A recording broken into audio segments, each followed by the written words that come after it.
everyone, and welcome to a Mulberry Talent Partners Career Conversation.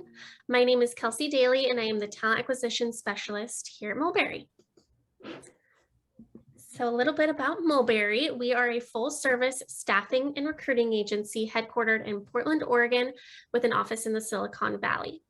We specialize in the professional placements of human resources, professional and financial office, payroll, and operations positions with direct hire, temp to hire, and temporary opportunities. I would encourage you to check out our website at mulberrytalent.com to see previously recorded career conversations and check out our current job opportunities that we update on a regular basis. So jumping into introductions, we are joined by Lauren Francis and Robin Kelly. Lauren is our fabulous founder and president. She started Mulberry back in May of 2017 and comes with over 25 years of talent acquisition experience. We're also joined by Robin Kelly. Robin is a professional resume and career advisor. She's been helping her clients achieve the next level of career success since 2010. Robin is the chief resume writer and owner of Resume Preferred and works closely with her clients to uncover their strengths and unique selling points, clarify roles and responsibilities, and determine their greatest success stories, resulting in a compelling career narrative and career document package. So without further ado, I'd like to pass it off to Lauren and Robin. Great. Thank you, Kelsey, and welcome, Robin. We're so happy to have you here. And when I met you, it was such a connection. And we look for people that have the passion and the dedication and spirit that you have, and this authentic individual that is absolutely devoted to helping people to find success in their careers through their resume and through their LinkedIn profile. And I'll just want to read what I found on your website. Throughout our work together, you can expect a completely accessible and engaged partner. I'm fully committed to excellence and your success and delivering a final resume product that will accelerate your job search and career success. So that really resonated with me and with Mulberry. That is who we are in a different capacity. And I wanted our audience and our community to know about you. And we're champions for our partners, for our candidates, and our interest is their success, however we get there. So if you could just spend a minute telling the audience about your practice, and then we can jump into some of these questions and talk a little bit about how we can shed light on how people can improve their resumes and their LinkedIn profiles. First of all, thank you for the lovely introduction. I appreciate the opportunity. And thank you, Kelsey, for inviting me to speak to some of your audience. So I am a resume writer. My company is Resume Preferred, and I have been helping folks for about 10 years. At one point, I was a recruiter many years ago, and I would meet people in person that were awesome, A candidates, incredible. On paper, it was a different story. It was just, there was a bit of a disconnect because that's not their area of expertise, putting together a resume and telling a story about their accomplishments. So I started partnering with our clients and revamping their narrative and elevating their story and taking it to the next level before we felt comfortable sending that resume to our clients. And that was how it was all born. And then I moved to a different state and thought, I'm going to start my own resume writing business. We're so glad you did because we find that a lot. But I think the point is, what is your philosophy on what makes a compelling resume? How does that happen? Okay, here's how I think it happens. I am a big believer that the resume is a combination or a blend of a marketing document and a traditional conventional resume. So by that, there should be an element of storytelling, but around your high-level career narrative. So rather than listing or creating something that regurgitates or resembles a job posting or your job description, that no one is really interested in that. So I think what's helpful to recruiters, hiring managers instead is highlighting impact you've had, results you've delivered, anytime we can quantify detail, I love to include numbers, percentages, dollar amounts, if and when applicable. I think it takes the story to that next level. Leadership is a big one. I think that it should be clear what someone's leadership philosophy is, differentiators, and what has made you successful. What pieces of your experience are going to play well and position you well for that next role. It's all about, it's telling a story. It is not listing your duties and responsibilities. Now, that's not to say that the scope of the role, the work you're doing and have done won't be included, but always in the context of, tell me how well you did it. We're trying to differentiate you from someone who might have a very similar background experience, but to set you apart. Absolutely. Yeah. Now, do you feel like after you work with someone, how do you see their confidence improve? Yes. And also, I think it also translates to the interview, because if they have a narrative and the clarity, then that translates to a successful interview in most cases. So could you speak to that? Yes. So the big piece of the work that I do with my clients, I don't ask anyone to fill out a questionnaire. It is highly personalized from the very initial call. We will have a 90-minute discovery call. Sometimes it's longer. Sometimes it's in 2 parts. I need to be sure that the client has had every opportunity to share their story with me. So it's informal. There are no wrong answers. I'm not peppering them with questions. It's a partnership. It is highly personalized. So then we have that piece. Then once I've delivered the resume draft and LinkedIn, then we have our editing calls and the client shares feedback. We work through edits together and they have that additional confidence to confidently walk someone through their resume, their experience. And folks have been so kind and have shared with me those exact words. I had the confidence in my interview, my resume opened the door, I got the promotion. It's been extremely fulfilling. But the clients, I do have to say, I work with some pretty neat people. It makes my work that much more enjoyable. Now, I've heard about this term called the living resume, meaning that while you're in the job, right, you have an ongoing document that kind of that clarifies and identifies those results and that level of expertise that you bring. And because sometimes when it comes to our own successes, we don't always remember them, or we aren't able to clarify them when it comes time for a resume. What is your thought about that, keeping an ongoing document of our successes and results? I'm so glad you asked about that. The number of times folks have said, I was just doing my job. There's nothing unique. Once we have had that 90-minute call, actual words, oh my gosh, I didn't realize how much I've done. I didn't realize how much I've contributed. But what I will say is that no one really takes the time to catalog or create a list of of their accomplishments. A lot of folks are coming to me with a resume they haven't touched in quite a number of years. So we are starting from scratch, from the ground up.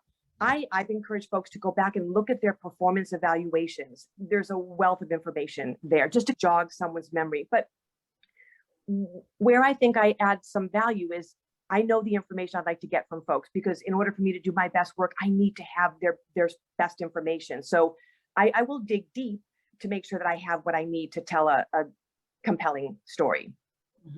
Yeah. About the ongoing ATS.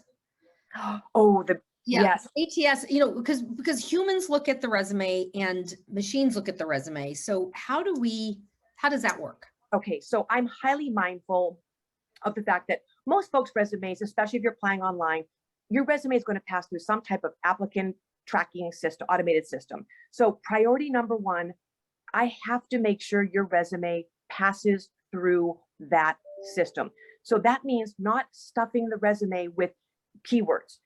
Those keywords should, it's going to be built around your story. They're going to be relevant. They're going to be applicable to the role that you're applying for. So, but once we've had the keywords and we pass through, equally important, it needs to be optimized for the human reader. As you said, Lauren, at some point, a person is going to read it. And that's where that storytelling and that narrative, that positioning, that messaging comes in. And that, while I help clients and I write the resume for them, at the end of the day, it's their resume. It needs to be their voice. Every word needs to matter. It's so important. It's their brand on paper. Yeah. Yeah. Absolutely. And Yeah. then LinkedIn, how it's different from a resume, but it's also similar. I talked to someone recently who is a very successful HR leader. And I said, "Oh my gosh, you must be getting tons of, inquiries on LinkedIn." He said, "Not one." Oh. And I said, "Oh my gosh, let's look at how you position yourself." And it was there, of course, the way it was positioned wasn't going to help him get noticed. So I know that's one piece of the LinkedIn profile, but tell me a little bit more tell us, our audience, and all of us about LinkedIn, a little bit about that. Okay. And I might be stating the obvious here, but LinkedIn is not a cut and paste of your resume. So I look at it the two go hand in hand. The messaging it should be complementary. It should align. But what you include on a public platform accessible by anyone, I am a bit more judicious with regard to keeping in mind what a company might view as proprietary or confidential. But I certainly do not want to shortchange or dilute anyone's story in any way, because again, keywords really matter here. You want your profile to surface during a recruiter search so that you're contacted for an opportunity you have a genuine interest in knowing about. The number of folks who have said, yeah, recruiters reach out to me, but for roles where I'm literally scratching my head thinking, why would you even contact me? Because the message there, those are the searches that they're showing up in. So keywords truly matter. Now, when someone comes across your profile on LinkedIn and they have an interest in knowing more, the first thing they'll ask you for is your resume. So the two go hand in hand. If they're too similar or a cut and paste, you're simply missing a chance to market yourself. And LinkedIn, the about section, you probably know LinkedIn has expanded the amount of content that you can include in your about section. I like to leverage that piece of the platform, talking in the first person, really almost providing a glimpse of the individual but behind the business professional. Like I'm known for, or throughout my career, my teams and I have blank, and really just giving someone an idea of who you are. Similar to what you're bringing forward with them on the resume, that same idea. Same idea. Yep. Right. Mm-hmm. Now, when you work with your clients, what do you look for when you look at the LinkedIn profile? Is it, so we hear all these things. We hear a picture is important. We hear that activity is important, engagement on LinkedIn. Hear about connections is important. You've got the content, of course. And then, of course, like when I'm looking, let's say if I'm looking for an senior HR business partner, let's say, but if the person that I want to find, their LinkedIn profile is human resource professional. Okay, so I'm asking a couple different things here. One is, how does that person would not come up on my search, but that person is qualified. So I think it's that title that right under your name, like how you define your professional platform, if you will. So this is a smart question. Yeah. So everything from the headline, every word serves as a keyword. So your headline, your about section, your experience section. Yet the more robust and built out someone's profile is, the better. You want to fully optimize your LinkedIn profile. That includes the photo, that includes your activity, that includes your connections, that includes your posts, your comments. You're considered an engaged LinkedIn user. It all makes a difference. It really does. Yeah. It all matters. Okay. It all matters. Yeah.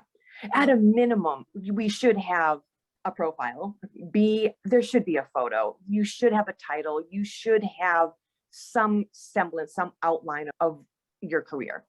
Certainly. Yeah. Kelsey, we have a question which kind of relates to exactly what you just shared, but apart from an individual's profile, how important is sharing links or making original posts on LinkedIn? Oh, share. So including a link on their profile about like maybe their website or an article or a presentation. Oh, I'm a huge fan. The more you can include about what you've done, whether it's presentations, your portfolio, website, those links, absolutely. Okay. Yep. Perfect. And so how much, so the connections matter, all of the activity, and then of course using LinkedIn as it's intended to be, which is a professional platform. Yes. And also being proactive on LinkedIn, and you can create job search alerts. You can let recruiters know you're open to being contacted. You can leverage your network. That is such a strategic part of a job search.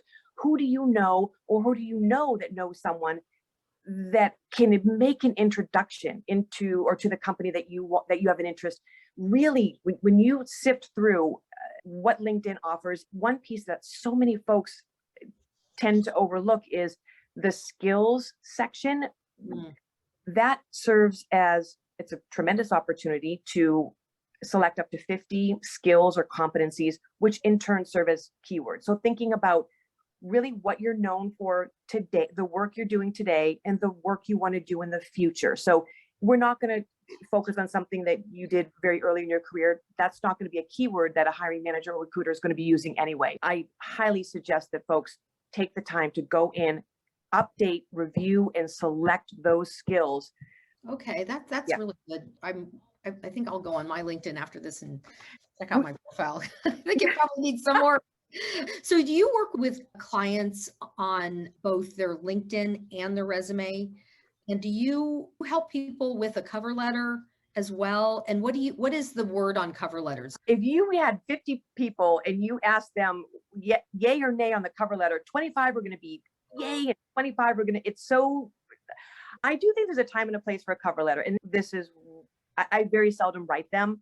If there's something on the resume that just leaves the reader confused, or I wonder what happened, or I wonder why their last 4 jobs were less than a year, that begs the question, like, what happened? Or if there's a gap, what happened? What was going on there? That's where I think the cover letter can come into play. I worked for several startups. I'm an entrepreneurial in nature. The companies didn't, just giving that. So letting someone know that it was not a reflection of your performance. And if you took time to raise your family, let's just tell people. That's where I think the cover letter comes in handy. Great. And we had another question come in. So Deanna is wondering, do you have a suggestion for how to present your resume when you don't have a straightforward career path?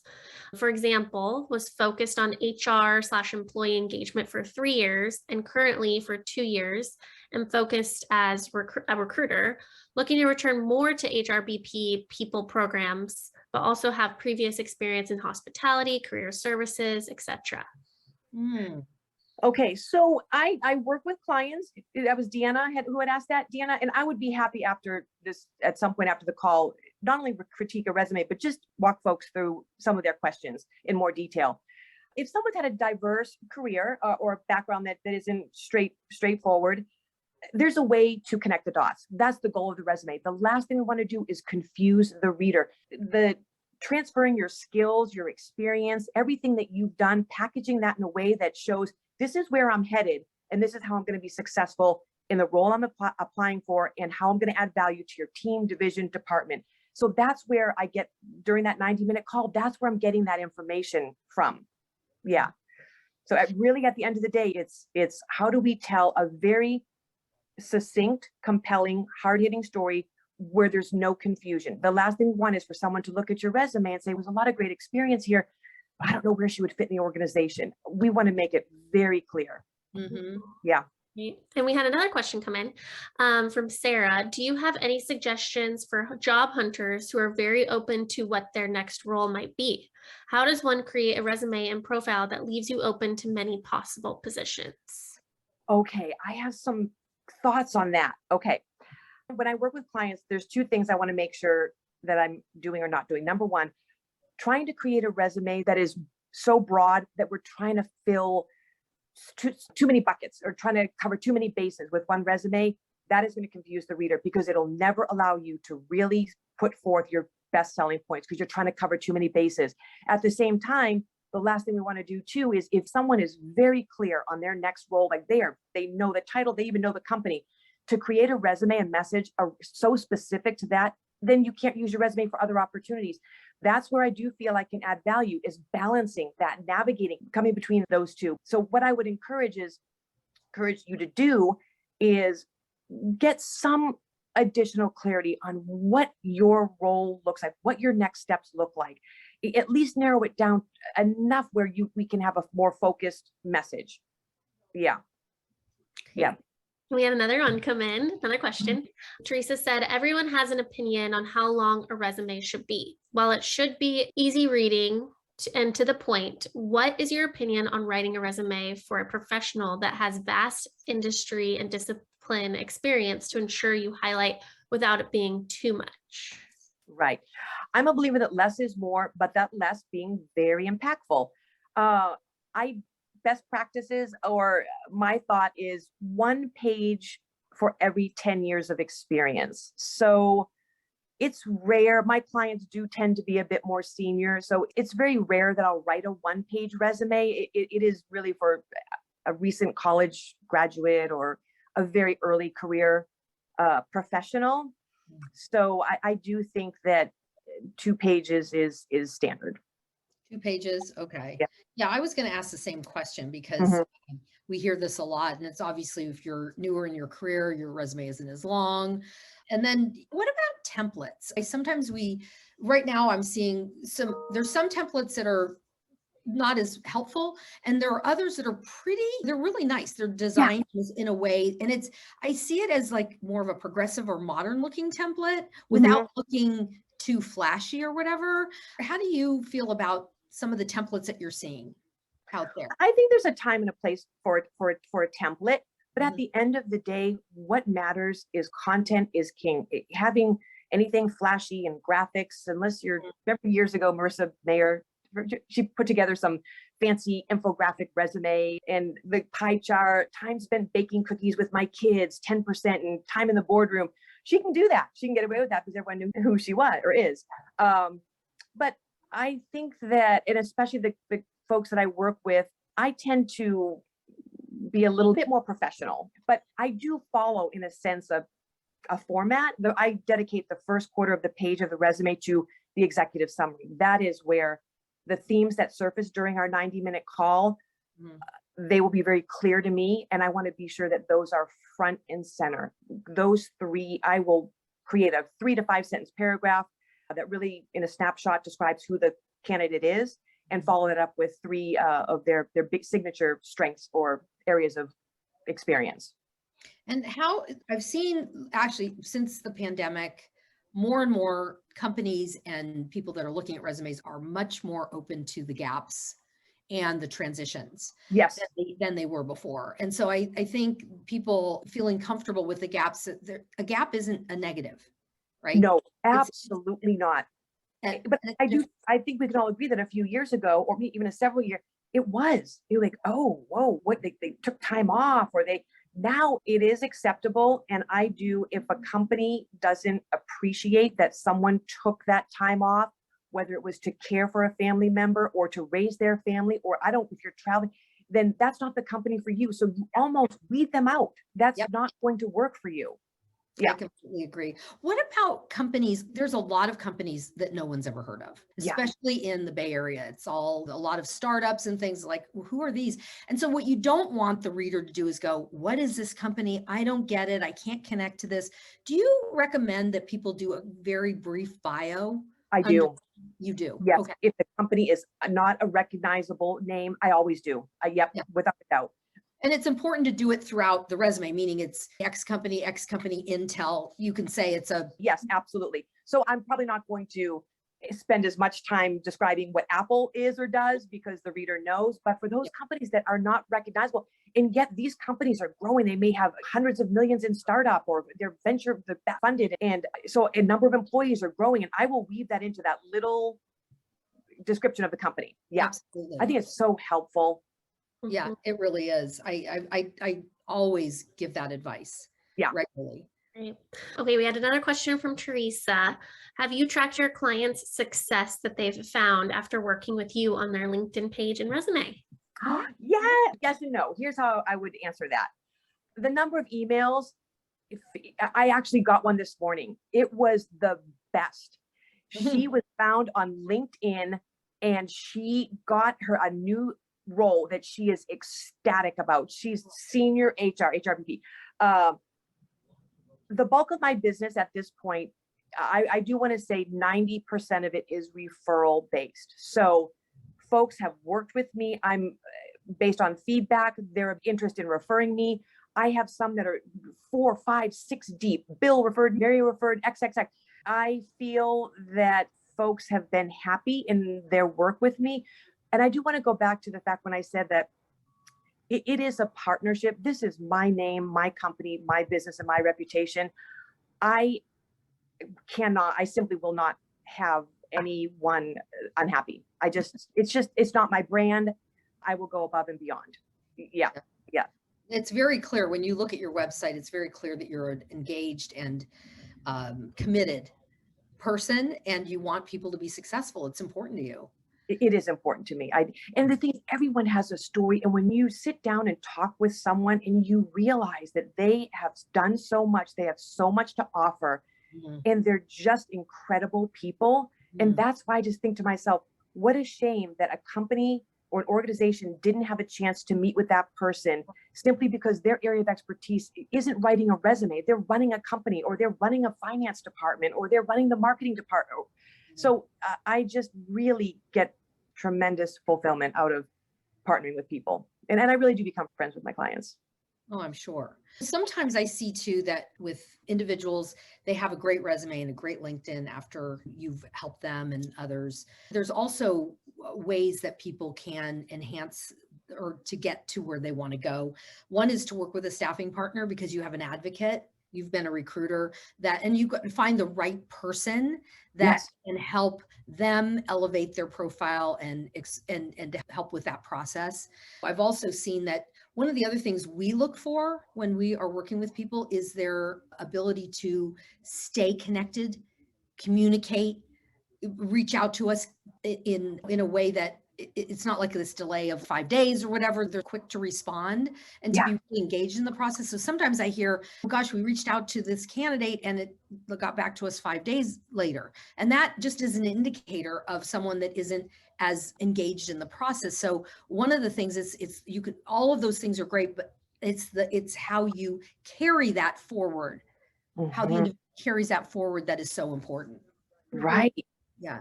I totally agree.